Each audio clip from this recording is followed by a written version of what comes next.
കുറച്ച് ദിവസമായിട്ട് നമ്മളുടെയൊക്കെ ഈവനിങ് ഇങ്ങനെയായിരിക്കും അല്ലേ? നല്ല അടിപൊളി മഴ, നല്ല കാറ്റും. ഈ കാറ്റിലും മഴയിലും എന്ത് ചെയ്യാനാ? പുറത്തിറങ്ങാൻ തന്നെ പേടിയാകും, അത്രയ്ക്കുണ്ട് കാറ്റും മഴയും. അതുകൊണ്ട് വീട് തന്നെ ശരണം. അങ്ങനെ മഴയൊക്കെ തോർന്ന സമയം നോക്കി റൂം വിട്ട് വെറുതെ സിറ്റ് ഔട്ടിലേക്ക് ഒന്ന് ഇറങ്ങി.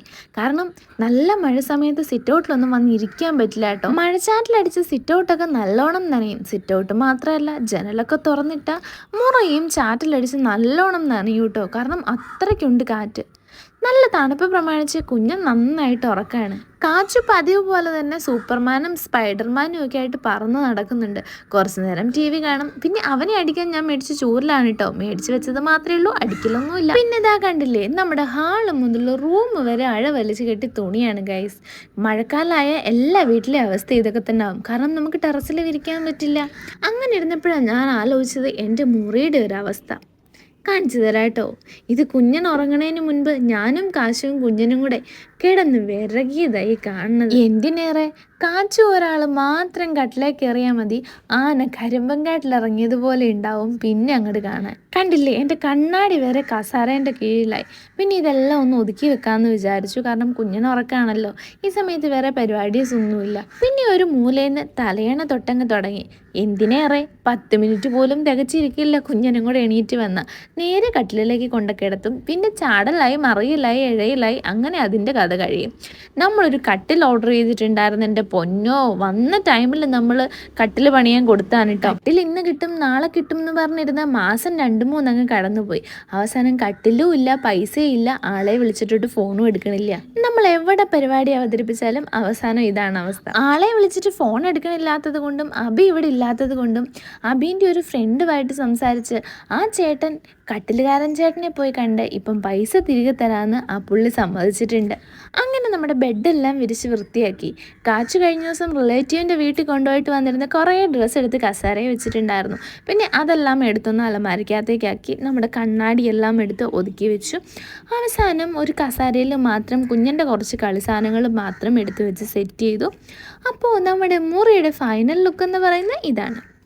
ബെഡെല്ലാം വിരിച്ച് വൃത്തിയാക്കി, കസാരയെല്ലാം മാറ്റി, അതായത് ഒരു കസാരയുണ്ട്, ഒരെണ്ണമൊക്കെ മാറ്റി, ബാക്കിയെല്ലാം ഇങ്ങനെ അങ്ങ് സെറ്റ് ചെയ്തിട്ടുണ്ട്.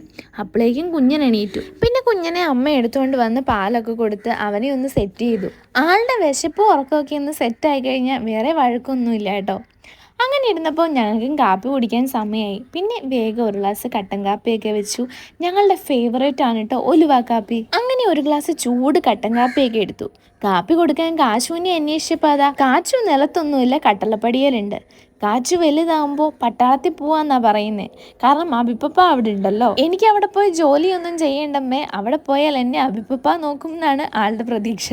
ചുരുക്കം പറഞ്ഞാൽ അബിപ്പപ്പാടെ അടുത്ത് എത്താനുള്ള പരിപാടീസാണ് ഈ നടത്തിക്കൊണ്ടിരിക്കുന്നത്.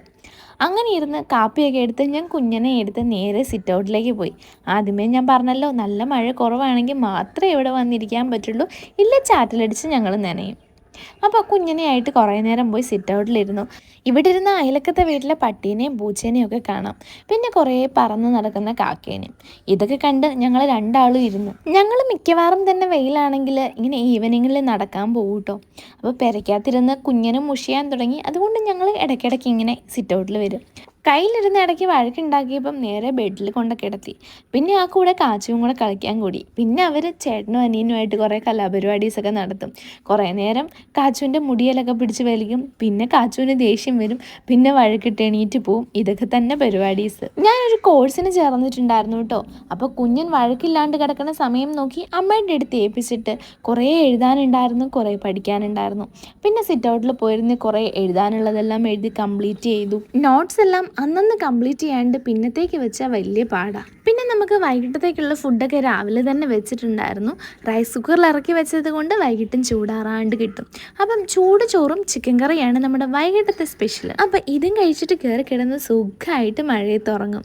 അപ്പം ഇത്രയേ ഉള്ളൂ കേട്ടോ ഇന്നത്തെ നമ്മുടെ വ്ളോഗ്. അപ്പം വീഡിയോ ഇഷ്ടപ്പെട്ട് കഴിഞ്ഞാൽ ലൈക്ക് ചെയ്യാനും കമൻറ്റ് ചെയ്യാനും മറക്കരുത് കേട്ടോ. അപ്പം ടാറ്റാ.